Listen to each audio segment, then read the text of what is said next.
Buenas tardes, hoy jueves 20 de enero en la emisión comunitaria Noticiero Guatevisión. Muchas noticias que compartir con usted. Les saluda Pamela Valdés, bienvenido.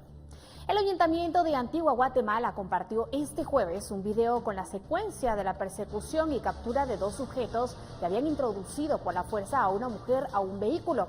El video revela cuando en una de las calles de la ciudad colonial un vehículo detiene la marcha y luego los ocupantes sujetan a una mujer y la suben al automotor. Lo que sucedió fue monitoreado y dos patrullas de la PMT trataron de interceptar a los sospechosos, pero este las evadió. Ante esto, los agentes actuaron de forma inmediata para dar persecución a los sujetos que trataban de huir. La persecución terminó cerca de la finca Florencia y ambos sujetos vieron truncado su plan al ser capturados. Según la comuna, ambos sujetos fueron puestos a disposición de las autoridades correspondientes.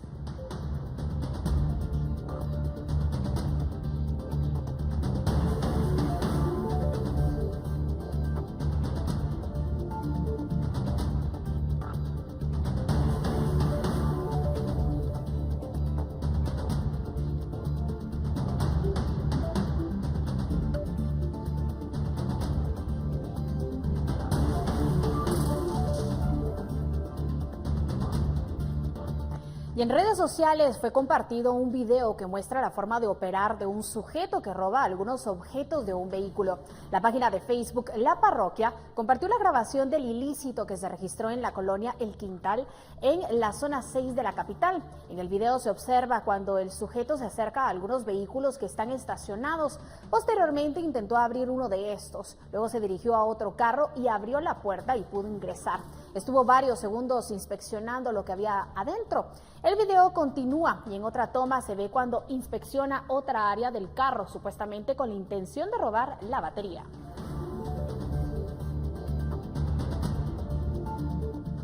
Y también en redes sociales fue compartido otro video que muestra de nuevo cómo operan los delincuentes para despojar de sus pertenencias a peatones. El asalto fue registrado en la zona 7 de la capital. Las imágenes captaron cuando dos sujetos se desplazaban en motocicleta y luego se parquean. Segundos después, ambos se dirigen a un grupo de transeúntes y bajo amenazas los despojan de sus pertenencias. El asalto ocurrió a plena luz del día y ambos delincuentes se quedaron con las pertenencias que robaron a sus víctimas. Vamos ahora al suroccidente del país. Dos viviendas fueron consumidas por las llamas en la primera avenida de la zona 2 en el cantón Pajozón, San Sebastián, Retaluleu. El siniestro ocurrió a las 5:30 de la mañana, de acuerdo a los cuerpos de socorro. El fuego se originó en una de las viviendas por un cortocircuito, propagándose rápidamente y amenazando con extenderse a las viviendas cercanas. El fuego arrasó todo a su paso. La casa de madera quedó reducida a cenizas y la de bloc a escombros. Bomberos voluntarios trabajaron por más de 3 horas para combatir el incendio y remover los escombros. Además, más de 10,000 galones de agua fueron utilizados. Afortunadamente no se reportan personas heridas o fallecidas. Los propietarios de la vivienda prefirieron el anonimato, pero estiman que las pérdidas materiales oscilan entre los 300,000 quetzales.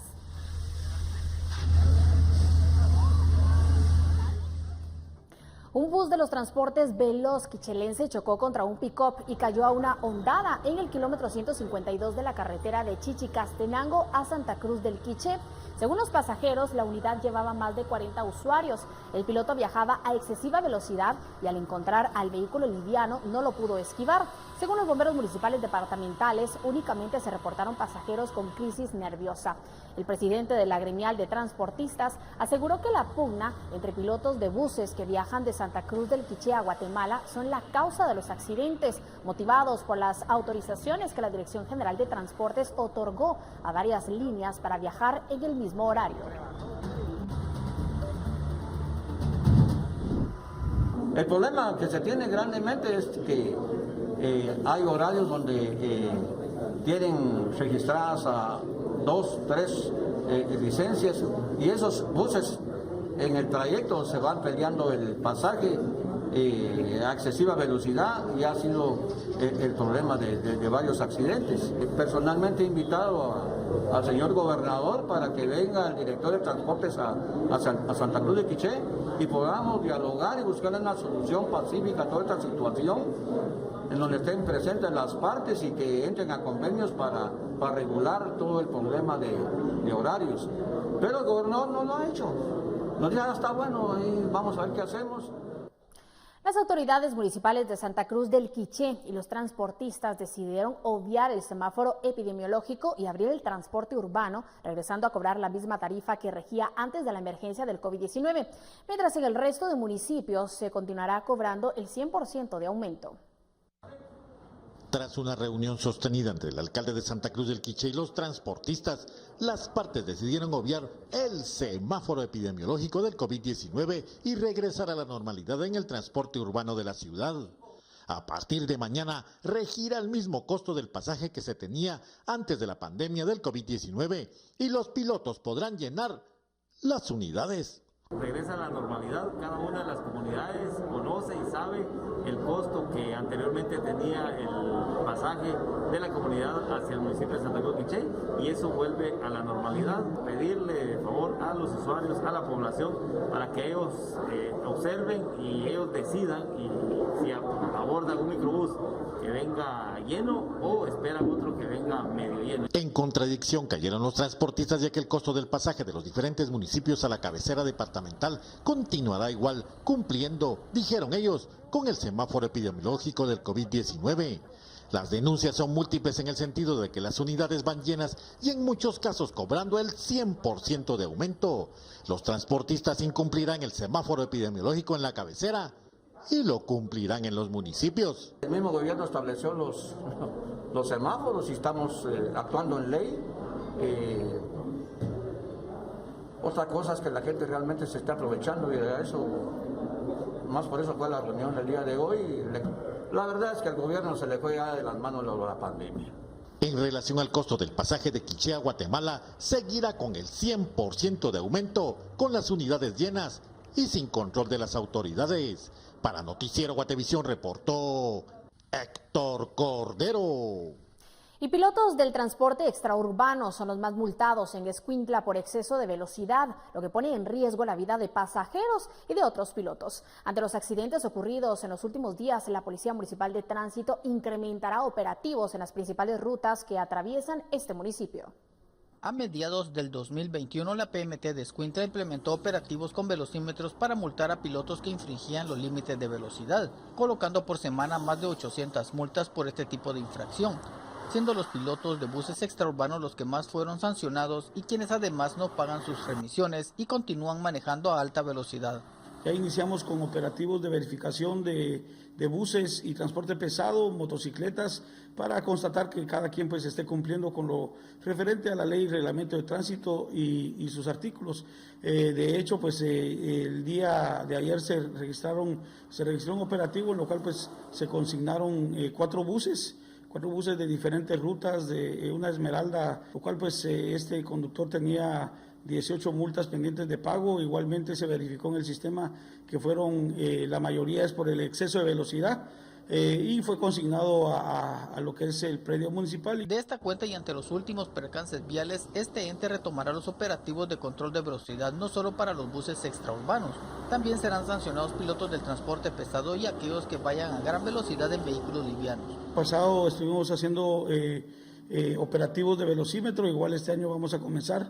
Realmente pues es lamentable las velocidades que el transporte colectivo y de igual manera pues el transporte pesado circulan lado sur, occidente, ¿verdad? Para Guatevisión, Carlos Paredes.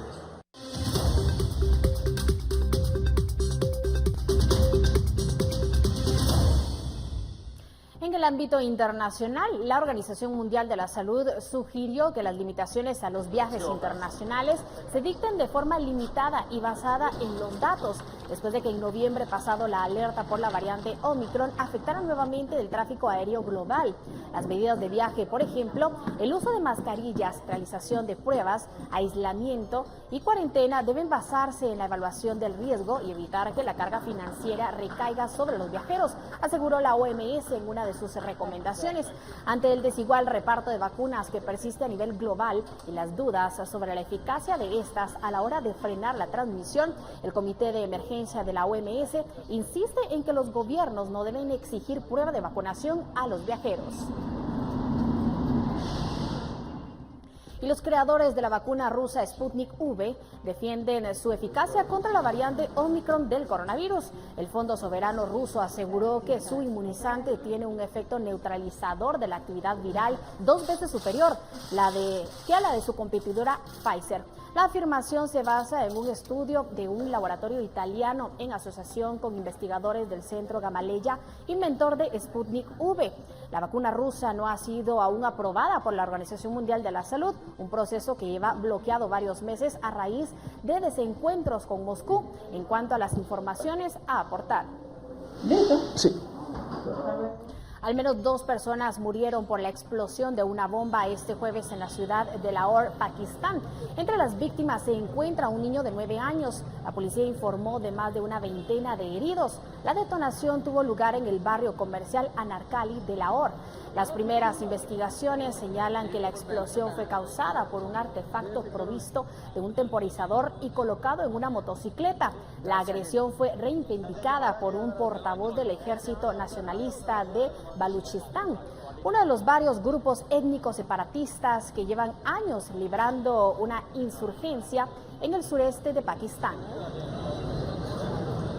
Un atentado con carro bomba en Colombia dejó al menos una persona muerta y otras 4 resultaron heridas por el ataque registrado antes de la medianoche del pasado miércoles frente a un complejo de sedes oficiales y de derechos humanos en Saravena, un municipio fronterizo con Venezuela.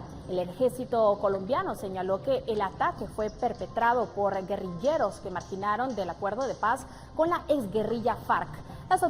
La autoridad local de derechos humanos denunció que un jefe rebelde de la disidencia había dado la orden de atacar a los activistas de derechos humanos en el departamento de Arauca, sin precisar las motivaciones de los guerrilleros. 14 heridos.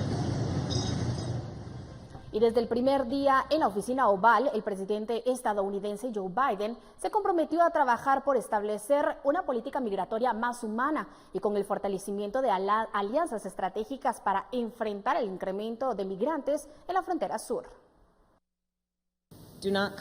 No vengan, no vengan. Estados Unidos continuará haciendo cumplir nuestras leyes y asegurando nuestra frontera. En su primer año en la Casa Blanca, la administración de Joe Biden ha enfrentado el reto de la inmigración irregular con una estrategia regional que busca combatir las causas fundamentales de la migración, explicó a La Voz de América Emily Mendrala, subsecretaria adjunta para Asuntos del Hemisferio Occidental del Departamento de Estado. Lo importante es que trabajemos juntos en la región y reconociendo el contexto de cada uno para trabajar para una situación de migración mejor en la región que sea ordenada, humana y segura. Alianzas que han llevado al anuncio de acuerdos con México y Guatemala tras la visita de la vicepresidenta Kamala Harris en junio de 2021. Sin embargo, para Tiziano Breda, analista para Centroamérica del International Crisis Group, la dificultad de la estrategia está en su implementación. En Centroamérica, en general, ha crecido un sentimiento de resistencia frente a lo que puedan ser demandas y presiones externas. Y esto ha hecho que los propósitos de abordar temas como la corrupción, como el retroceso democrático que hay en Centroamérica, pues hayan precisamente aumentado las tensiones entre Washington y las capitales. Y esto es el reto principal que tiene la administración Biden. A lo que se suma el hecho de que la crisis de refugiados en la región se intensificó en 2021 y no da muestras de ceder en el corto plazo y que por el contrario se extienda. Nos preocupa mucho lo que está pasando en Nicaragua. Nos preocupa mucho que muchos de los nicaragüenses se tienen que huir de su país. Mendrala resaltó las políticas de regularización implementadas para nicaragüenses en Costa Rica y para venezolanos en Colombia. Al mismo tiempo, reiteró el compromiso financiero de la administración para asistir en la respuesta regional al reto migratorio. Estamos trabajando con organizaciones internacionales para traer recursos que se requiere la región también para dar estabilización a las comunidades que están recibiendo refugiados, para que las comunidades enteras pueden recibir la ayuda que se necesita. No obstante los retos que enfrenta la administración Biden y de que la Casa Blanca mantiene la vigencia de medidas migratorias de la era Trump, como el controversial Título 42, durante su primer año la administración Biden-Harris ha logrado redefinir sus relaciones regionales, colaborar en la respuesta a la pandemia e iniciar procesos de reunificación familiar. Celia Mendoza, Voz de América, Nueva York.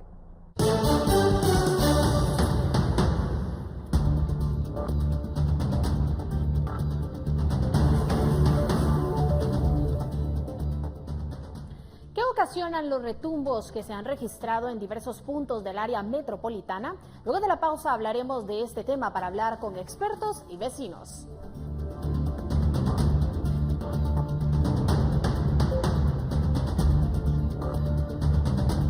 Ya estamos de vuelta. Pobladores en Petén han reportado que una laguna de ese departamento se ha tornado de color rojo, lo que ha causado incertidumbre y temor por la posible contaminación del agua. ¿Qué está ocurriendo? Lo vemos a continuación. A principios de año, los pobladores de La Libertad, en el departamento de Petén, dieron a conocer que la laguna Pistán había amanecido de color rojo, un fenómeno que nunca se había dado en ese lugar, lo que volvió un tema de preocupación porque el vital líquido es utilizado por la población para abastecerse. Sin embargo, el ministro de Ambiente y Recursos Naturales, Mario Rojas, dio a conocer esta semana que una cianobacteria es la causante de haber vuelto la laguna de color rojo, dándolo a conocer como algo normal. Los resultados preliminares arrojan que hemos tenido, derivado de la elevación en las temperaturas en la zona, una generación de una especie de cianobacteria, no exactamente a la que conocemos en otros lagos, sino esta es una variedad que todavía estamos determinando, pero que cuando se registra el descenso nuevamente de la temperatura del agua, esta bacteria se sedimenta y desaparece la coloración. Según los expertos, este fenómeno natural de cambiar el color puede darse nuevamente por los cambios de temperatura, pero también porque el agua no tiene un tratamiento o un flujo de movimiento en otras corrientes. Mientras el cuerpo de agua es más pequeño, como lo que estamos viendo en esa pequeña laguneta, el Tambo, referido por algunos vecinos, el problema puede ser mayor.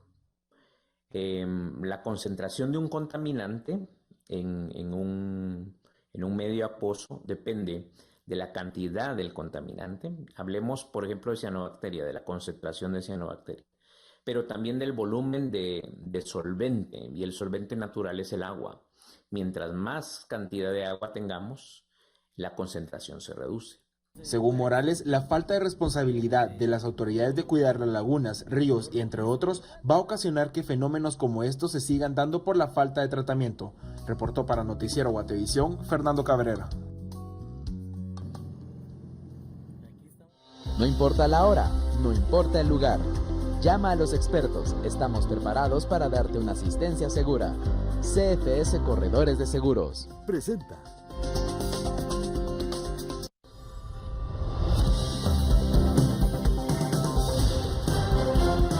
Ahora lo que nuestros televidentes nos han compartido a través de WhatsApp. Recuerde que usted también puede enviarnos sus mensajes o denuncias para Guate Reporta al 4003-3859. Miriam de León se reportó de Quetzaltenango y nos compartió el mensaje que dice lo siguiente: no está bien que no se haga justicia por las tantas muertes que han dejado los accidentes causados por el transporte de pasajeros. La irresponsabilidad es compartida de los dueños de los transportes y de los pilotos que contratan. Muchos no son aptos para conducir los buses, pero aún así les entregan las llaves de los vehículos, los sacan a las carreteras para enlutar a las familias. Consta en el reporte que recibimos.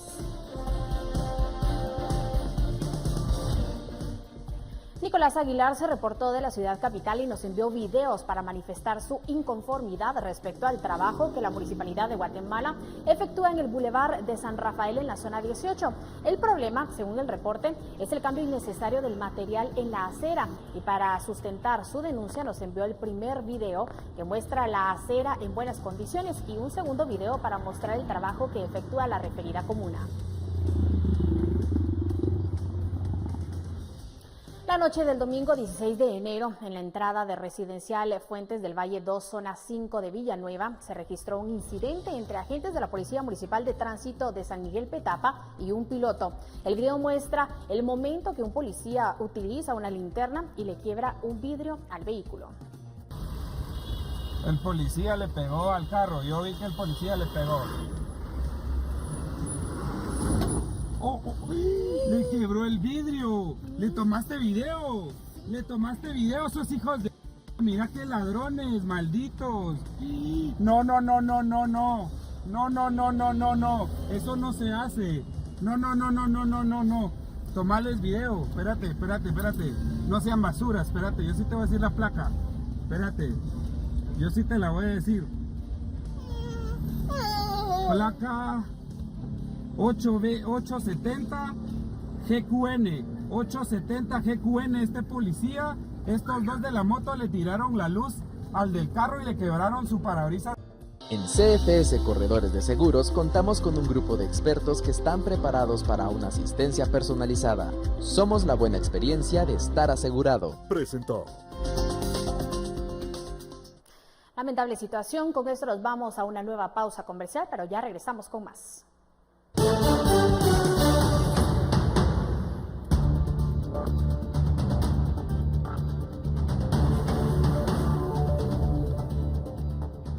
¿Por qué perdió la inmunidad el alcalde de Misco, Neto Brand? Tenemos la información, así como la reacción del jefe edil. Esto y más luego del corte.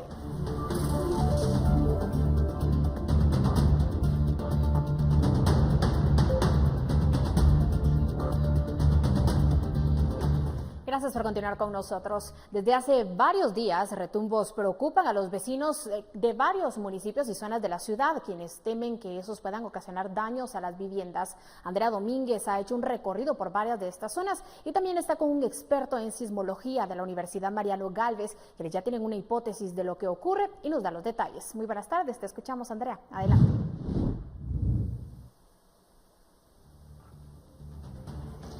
Precisamente hemos hecho un recorrido por varias de las zonas de la ciudad capital, así como por Misco, respecto a estas vibraciones y sonidos que están escuchando y reportando varios de los habitantes. A continuación escucharemos qué es aquello que señalan y preocupa también a los habitantes de la colonia Reina Barrio, esto en la zona 13, así como en la zona 2 de la capital y en Misco. Respecto a esto, también ellos aseguran que estas vibraciones no son normales e incluso son diferentes a un sismo. Mucho retumbo, se oyen muchos retumbos, pero tiembla la casa, con el retumbo viene la vibración y las ventanas, las láminas, y como yo estoy de madera, entonces se oye bien el estruendo, empezó como desde el domingo en la noche, domingo, el lunes, toda la semana, de hecho, hasta ayer, así como dice mi hija, ya se oyeron, pero más débiles. Últimamente, pues yo he sentido que como que se escuchan retumbos, pero yo por el sector yo los he escuchado algo lejos, pero sí siento que en mi casa vibra más de lo normal, o sea, no es como cuando pasa un camión grande y pesado, que sí, pero sí se siente una vibración así bien fuerte. Sí, se escucha así grande, como hubiera un camión de volteo, y el suelo empieza a temblar, y hay unas gradas donde nosotros tenemos que bajar y se siente así, pero a veces las noches o tempranito, a las 5 de la mañana empieza a temblar, pero no sabemos por qué empieza a temblar ahí, y toda la gente sí dice que es un temblor o algo, así como ayer estaba de temblar. Precisamente nos encontramos en la Universidad Mariano Gálvez. Acá estamos con el analista de señales sísmicas e investigador del Servicio Sismológico de Guatemala, Víctor Sorín, quien nos ampliará precisamente parte de las principales hipótesis que ellos ya han encontrado a estas ondas que se están produciendo acá y que han sido sensibles en muchos municipios y zonas del área metropolitana. Víctor, que nos cuente un poco y detalle qué es lo que ustedes ya han encontrado. Pues desde que los usuarios empezaron a reportar estos retumbos en las redes sociales, empezamos una investigación. Esta investigación se hizo revisando el registro sísmico de nuestro arreglo metropolitano, que consta de más de 30 estaciones en toda el área metropolitana del departamento de Guatemala. Y al revisar el registro encontramos precisamente eventos muy definidos que no necesariamente se podían asociar a sismos, porque los intentamos analizar inclusive como sismos y no pudimos analizarlos de esa manera. Inclusive podemos ver algunas de las diferencias aquí en pantalla. Aquí a la izquierda tenemos la señal registrada Esto es todas las estaciones desde la que tenemos en Antigua Guatemala hasta San Pedro Ayampuc, aquí en el departamento de Guatemala. Son los retumbos, un retumbo que ocurrió acá el día 19 alrededor de la medianoche. Y aquí tenemos un sismo que ocurrió también en Amatitlán, y si se dan cuenta, se mira totalmente distinto. Aquí la forma de la onda sísmica está bien definida. Primero la onda primaria, que es como el primer movimiento, y luego la secundaria, que es un movimiento más grande. En cambio aquí no tenemos eso, ¿verdad? Y inclusive la propagación en una onda sísmica llegaría casi al mismo tiempo a todas las estaciones del arreglo metropolitano, puesto que están muy juntas, ¿verdad? En cambio aquí la propagación es mucho más lenta. Si vemos, aquí también tenemos Antigua y aquí tenemos Antigua, y entre Antigua y, por ejemplo, San Cristóbal, que es Acris, hay una gran diferencia. Y esas son las diferencias principales que vemos, al menos en las señales con respecto a un sismo. Víctor, precisamente vemos que cómo se captan estas ondas entre los sismos, pero también entre las ondas o sonidos que han estado reportando. ¿Qué es lo que están captando entonces estas estaciones? Pues esa era nuestra duda, y para calcularlo pues vimos la velocidad que se propagaba. La velocidad que se propagaba era mucho menor a la de un sismo. Un sismo se propaga usualmente a 4 o 7 kilómetros por segundo. Esto se propagaba a menos de 1 kilómetro por segundo, y cabal coincidía con la velocidad de una onda de sonido. Y al determinar eso, pues ya logramos analizarlo de la misma manera que se analiza un sismo, pero tomando en cuenta que la velocidad era distinta, la propagación era distinta, igual usando nuestras estaciones. Y el epicentro cayó cabal en el volcán de fuego. Para determinar y saber realmente por qué esto está sucediendo ahora, la actividad del volcán de fuego, según los reportes que ustedes tienen, porque sabemos que dentro de ustedes hay analistas, también hay incluso personas que son expertas en tema de vulcanología. ¿Es una actividad normal que se pueda estar reportando y que esté generando estas ondas expansivas de sonido? Y que también, ¿por qué si no es algo como sismo? Hay muchas personas que lo reportan precisamente, que sienten que vibran sus casas. Sí, cabal, el equipo que conformó la investigación y que realizó la investigación fue un equipo multidisciplinario, que incluyó geólogas expertas en sismología y geólogas expertas en vulcanología, y cabal nos explicaban que los patrones del volcán son normales, la actividad del volcán es normal. Lo que varió fue las condiciones atmosféricas que permiten que en las ondas sonoras, en vez de ir, que usualmente se van hacia el sur, hacia Santa Lucía, hacia Escuintla, fueron hacia la ciudad capital. ¿Y por qué varía? Pues todo esto es nuestra hipótesis de que varía por eso el viento y las condiciones atmosféricas, y también pensamos que como el viento cambia a distintas alturas, las poblaciones que estén a alturas más altas pues van a percibirlo un poco más fuerte que otras poblaciones. Además, recordemos que la geología del Valle de Guatemala es bastante compleja y puede amplificar estas ondas sonoras o disminuirlas conforme va pasando y propagándose.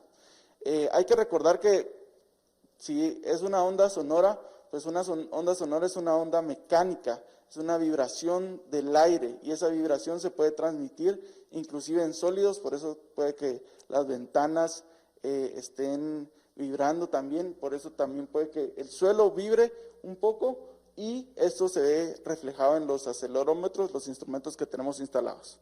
Muchas gracias, Víctor, muy amable, analista de señales sísmicas e investigador del Servicio Sismológico de Guatemala, parte de la universidad, también Mariano Gálvez, quienes han ya dado una hipótesis respecto a estos sonidos que se están generando acá en el área metropolitana, pero también en algunos municipios aledaños. Sin embargo, la CONRED también continúa realizando estas evaluaciones, principalmente a demanda de las poblaciones que temen que pueda suceder alguna tragedia pues aunque son ondas expansivas de sonido, generan este tipo de vibraciones y ponen en riesgo también a aquellas comunidades que viven en laderas o en áreas vulnerables a algún deslizamiento.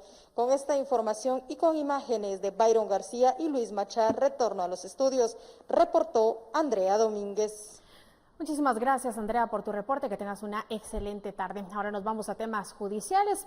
El Ministerio Público empezará a investigar al alcalde de Misco, Neto Brand, por un arrendamiento de oficinas irregular. El jefe de edil será sometido a investigación luego de perder la inmunidad.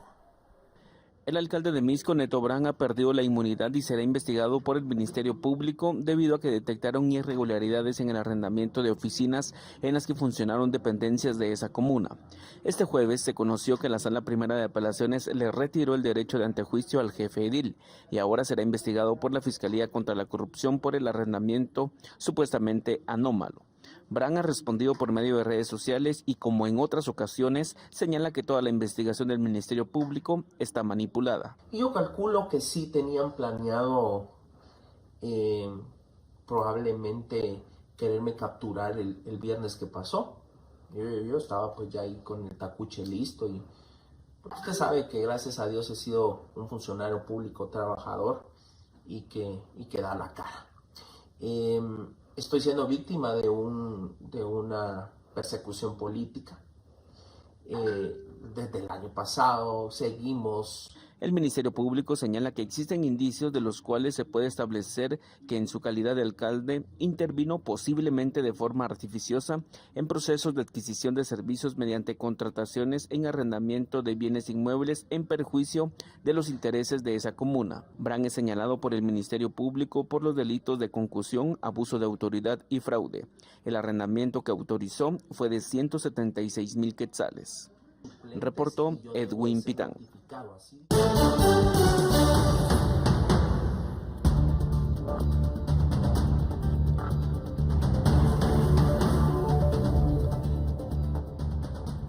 Vamos a una nueva pausa, pero al volver se confirman casos de COVID-19 en el Ejecutivo. ¿Quiénes fueron confirmados? No pierda detalle al regresar.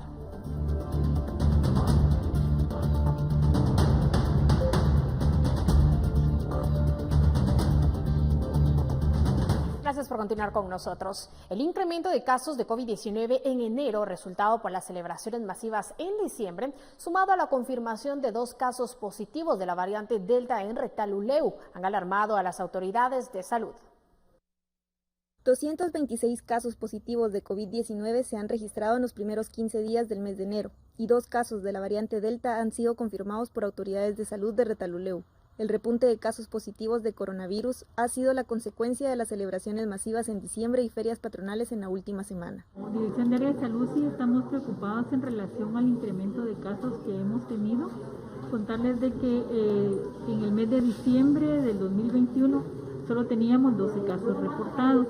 Un total de 12.872 casos se han registrado desde que comenzó la pandemia. En diciembre 12 y en lo que va de enero incrementó a más de 226.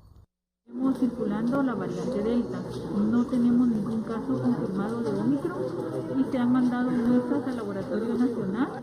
Nosotros de las muestras que se han enviado nos reportaron 2 casos Delta, que son los que nosotros utilizamos como parámetros. Salud Pública, en una reunión con alcaldes, recomendó que eviten los eventos que generen aglomeración de personas para disminuir los contagios. Nos descuidamos por esas fiestas navideñas, pero si nosotros tomáramos asuntos sobre esas cosas, será que esas cosas estuvieran terminando, pero si nosotros no nos cuidamos. Ahora tenemos que cuidarnos para que no sigamos contagiando a los demás. Las fiestas que aglomeran a cientos de personas se siguen efectuando con toda libertad en el departamento. Un ejemplo de esta situación es la feria que se realiza en el municipio de San Sebastián, organizada por la comuna, y se han desarrollado conciertos sin acatar las medidas de bioseguridad. Para Noticiero Guatevisión, Victoria Ruiz. Pobladores de Huehuetenango y las comunidades de departamentos cercanos no han podido tener acceso a los servicios de salud, pues desde que inició la pandemia se cerró la consulta externa del Hospital Regional, donde autoridades afirman que hay mayor demanda en emergencia. La pandemia dejó a cientos de huehuetecos sin acceso a los servicios de salud tras el cierre de la consulta externa. Ya han pasado más de 2 años y por ahora aún no se tiene una fecha establecida para abrirla. Según autoridades hospitalarias, esto ha generado un incremento de atención en la emergencia, a donde acuden de todas partes del departamento vecinos de otras regiones del país y mexicanos de comunidades fronterizas. Ha habido. Ahorita que ya, se vacunaron, que cambió el comportamiento de COVID, sí han aumentado la demanda de pacientes de todas las especialidades, aunque siempre se ha mantenido la maternidad, pediatría y medicina interna. El funcionario asegura que para algunos pacientes que no pueden esperar hasta abrir de nuevo la consulta por el tipo de enfermedad que padecen, se abrieron 3 clínicas donde se les da un seguimiento. Tienen que verse por asuntos de yesos, de que les ponen material de osteosíntesis y que hay que estarlos viendo. Se les ha hecho un espacio en la emergencia para verlos a los que realmente ameritan su atención, y se han habilitado un par de clínicas para seguimiento nada más. En el hospital se atiende un promedio de 300 emergencias diarias. La consulta externa se atendían a 400 personas al día. Desde Huehuetenango reporta Mike Castillo, Noticiero Guatevisión. En otros temas, este día se confirmó que 2 ministros y una secretaria fueron diagnosticados con coronavirus, por lo que el presidente de la República, Alejandro Yamatei, guarda cuarentena, mientras algunos ministros esperan resultados de nuevos hisopados. Estas son las imágenes de hace 6 días cuando en la sesión solemne del Congreso de la República se observó al ministro de Finanzas Álvaro González Richie conversando sin mascarilla con el ministro de Gobernación Henry Reyes. A este acto acudieron varios de los ministros de gobierno. Hoy se confirmó que González Richie fue diagnosticado con coronavirus junto con otros integrantes del gabinete de gobierno, lo que obligó a que el presidente de la República, Alejandro Yamatei, permanezca en cuarentena. Así también fue diagnosticado con coronavirus el ministro de Comunicaciones Javier Maldonado y la titular de Segeplan, Keila Gramajo Vilches. Los resultados se dan posterior a una serie de hisopados de rutina que se hicieron el 18 de enero pasado, según la Presidencia de la República. Todos los funcionarios se encuentran estables y en teletrabajo, ya que contaban con esquema completo de vacunación, según la Presidencia. Sin embargo, el canciller Pedro Brolo aún espera los resultados de una prueba de PCR, luego de que el miércoles se practicara una prueba de antígeno con resultado negativo. Esto generó que el funcionario suspendiera varias reuniones que estaban en agenda, como una citación en el Congreso. En septiembre del 2020, el presidente Alejandro Yamatei fue diagnosticado con coronavirus cuando por medio de videos daba a conocer el avance de su recuperación y luego retomó labores. Entre los últimos actos públicos del presidente Alejandro Yamatei se encuentra la reunión de una mesa de diálogo en Santa Catarina, Iztahuacán, junto con los ministros de la Defensa y Gobernación. Informó para Noticiero Guatevisión Henry Montenegro. Y este jueves el Ministerio de Salud envió una circular a los directores de áreas de salud a escala nacional con el fin de tratar temas importantes sobre las pruebas COVID-19. En esta se indican las definiciones de casos en los que deben aplicarse los hisopados, casos sospechosos, casos por contacto con un positivo y casos sospechosos por reinfección. Aclaró también que los servicios que presten atención las 24 horas deben realizar los hisopados, ya que hay en disposición pruebas antígeno. Por otro lado, se dio a conocer que entre donaciones y compras COVAX y compras bilaterales se ha llegado a obtener un total de 22.604.380 dosis, entre ellas las que están prontas a vencer, aunque Salud asegura su uso luego de su fecha de caducidad por 6 meses más.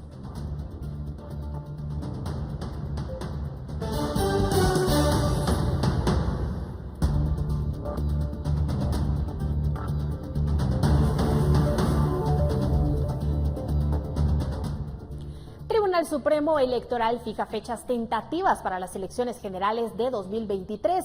Volvemos con el informe luego de esta nueva pausa.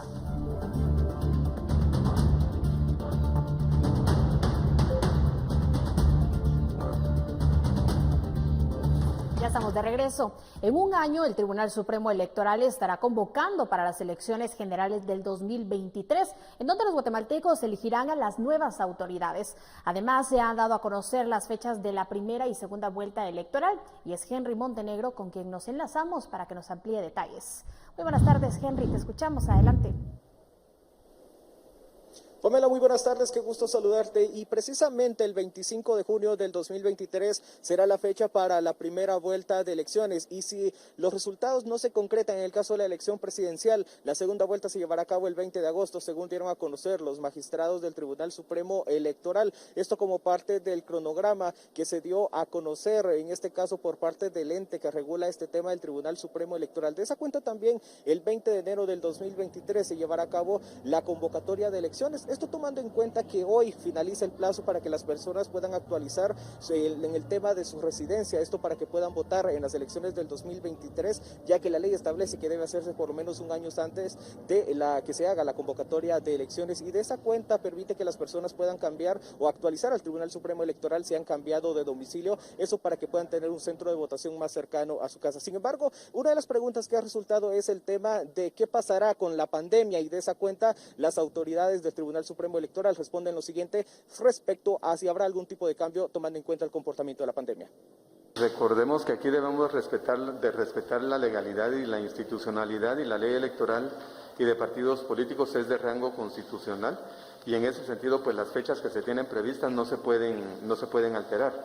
De esa cuenta esperamos nosotros poder ir previendo todas las situaciones que pudieran darse en el caso de la pandemia para poder tener las mejores opciones para poder nosotros realizarlas.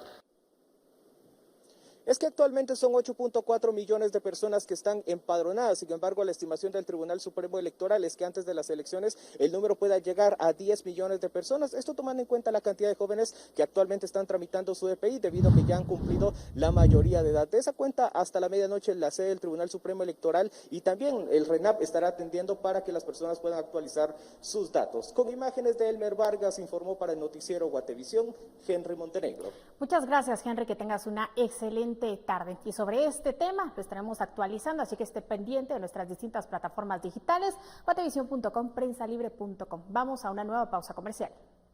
Y es así como despedimos la emisión comunitaria de Noticiero Guatevisión. Gracias por su amable sintonía. Lo dejamos con esto.